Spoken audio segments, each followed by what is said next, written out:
আসসালামু আলাইকুম, কেমন আছেন সবাই? ডক্টর হাসিফ রুফটপ গার্ডেন থেকে সবাইকে স্বাগতম। আপনারা দেখতে পাচ্ছেন আমার ছাদ বাগানের ছোট পরিসরে একটা অ্যাকোপনিক্স সিস্টেম, যেখানে 4টা গ্রো বেড আছে।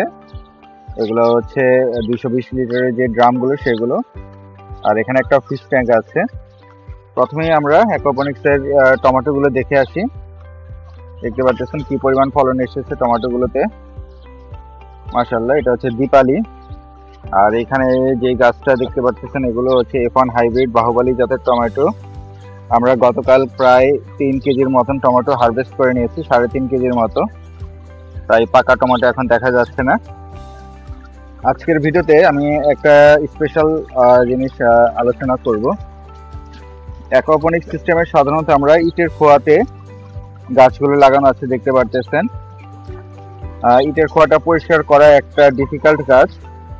প্রতি বছর আমি একবার করে পরিষ্কার করি, কারণ দেখতে পাচ্ছেন অলরেডি মাছের যে বর্জ্য মিশ্রিত পানিটা আসতেছে সেটা এখানে শ্যাওলা জমে গেছে, পানি ফিল্টার ব্লকেজ হয়ে যায়।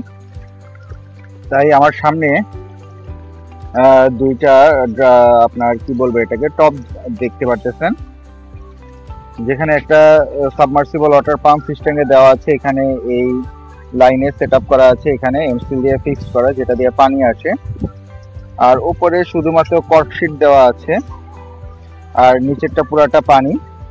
দুইটা আমি একসাথে অ্যাডজাস্ট করে দিয়েছি, দেখতে পাচ্ছেন এখানে পাইপ দিয়ে অ্যাডজাস্ট করা আছে। আর ওইখানে একটা আউটলেট আছে, যখন পানিটা ছাড়া হবে সেটা বের হয়ে আসবে। এখানে শুধু পানিতে অ্যাকোপনিক সিস্টেমে কিরকম রেজাল্ট আসে সেটা দেখার জন্য আসলে এটা করা, যাতে অল্প পরিমাণে আমি যদি যে সিস্টেমটা দেখতে পাচ্ছেন এগুলো হচ্ছে 150 ml এর যে কাপগুলো আছে, এগুলো 150 না 200 ml এর কাপ হবে। সেগুলোতে আপনার চারপাশ দিয়ে কেটে ইটের খোয়া দিয়ে গাছগুলো লাগিয়েছি। এখানে পরীক্ষামূলকভাবে বিভিন্ন প্রজাতির গাছ দেওয়া হয়েছে। এখানে একটা মরিচ গাছ দেওয়া হয়েছে, দেখতে পাচ্ছেন মাশাআল্লাহ, মরিচ গাছ সেট হয়ে গেছে। এখানে লাউ গাছটা অনেক পরে দিয়েছি, এটা আসলে এত ছোট ইয়াতে হবে না। এটার জন্য যেটা করতে হবে, এরকম একটা টবে প্রায় ধরেন যে আপনার 10 ইঞ্চি বা 8 ইঞ্চি যেই প্লাস্টিকের টব আছে সেগুলোতে সেট আপ করতে হবে। আর এখানে ওয়ান টাইম কাপের ভিতরে কিছু চেরি টমেটো দেওয়া হয়েছে, দেখতে পাচ্ছেন। এটা হচ্ছে সুটনস চেরি টমেটো। এগুলো অলরেডি টমেটো ধরেছে, তার মানে আপনার এইভাবে করলে আপনাদের অ্যাকোপনিক সিস্টেম করতে পারবে। আর এখানে একটা ব্ল্যাক চেরি টমেটো দিয়েছি, একদম ছোট গাছ দিয়েছিলাম, এখন তার গ্রোথ এসেছে, বড় হচ্ছে, ফুল আসতেছে, দেখতে পাচ্ছেন। এখানে পরীক্ষামূলক একটা বেগুন গাছও দেওয়া আছে। পাশাপাশি আমি কিছু বীজ, এখানে যে দেখতে পাচ্ছেন ধনিয়া পাতার বীজ দিয়েছিলাম, এখানে কলমি শাকের বীজ দিয়েছিলাম, সেগুলো জার্মিনেশন হয়ে বড় হচ্ছে। আর এটা দেখতে পাচ্ছেন ইউলো সুইট চেরি টমেটো, এটা ইনশাল্লাহ ভালো রেজাল্ট পাবো।